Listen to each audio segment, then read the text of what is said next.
This is the new OnePlus Nord 4, and where everybody's looking too closely at this all-metal design, the price this has launched at, the truth hides underneath the skin where no one's usually looking. Long story short, there are things in the OnePlus Nord 4 that OnePlus isn't exactly telling you. And no, I'm not talking about the bloatware. This is Upesh, you're watching Silicons, and I know you haven't, so subscribe right now, hit that bell icon, and let's talk Nord 4.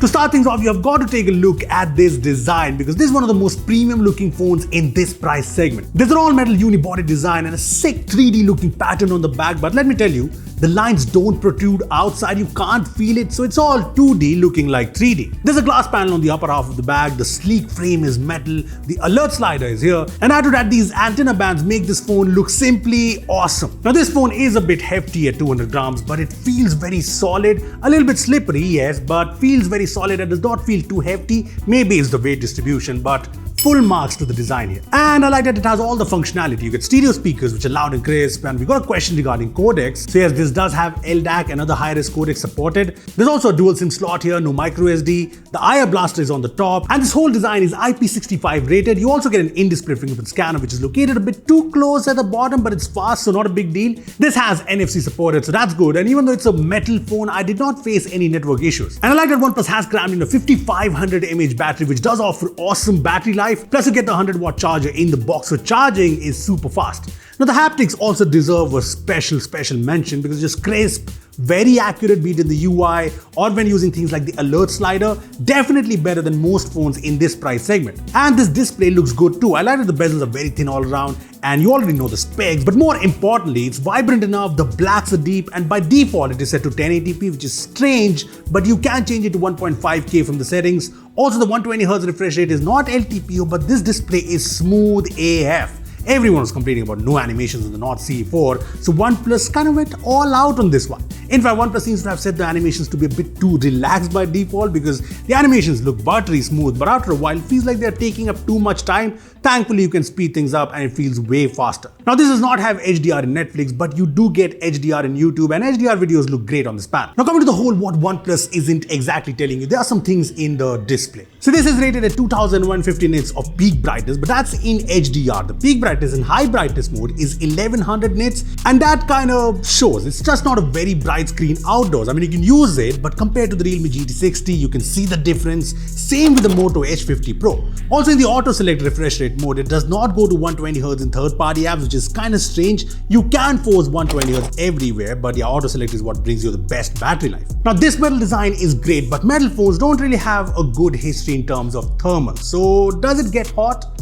And not in a good way. So this packs with the powerful 7 Plus Gen 3 chipset with LPDDR5X RAM, UFS 3.1 storage in the 128GB variant, and UFS 4.0 storage in the 256GB variant, but you already knew all of this. Now I was expecting this to hit some great benchmark scores, but when I first tested things, the benchmark scores were shockingly low. The phone wasn't even hitting 1 million in Antutu, the Geekbench scores were really bad, and all of this is with the high performance mode. Now what I did is I factory reset the phone, I tried the benchmarks again, and things somewhat improved. After resetting the phone in the first run, the scores improved a little, but I tested things multiple times and it finally hit the 1.4 million mark we expect from the 7 Plus Gen 3. Even the Geekbench scores improved, even the Geekbench GPU score improved. And you know what, these inconsistent benchmark scores kind of make me believe that OnePlus may have optimized the performance here to only hit the peak performance when the ambient temperature is low, and that's fine with me because it does not show up in day-to-day usage. The gaming performance is also good, it supports BGM at 90 FPS and the gameplay is very smooth. Same with the COD Mobile at 90 FPS, and even Genshin Impact at max settings 60 FPS is pretty good.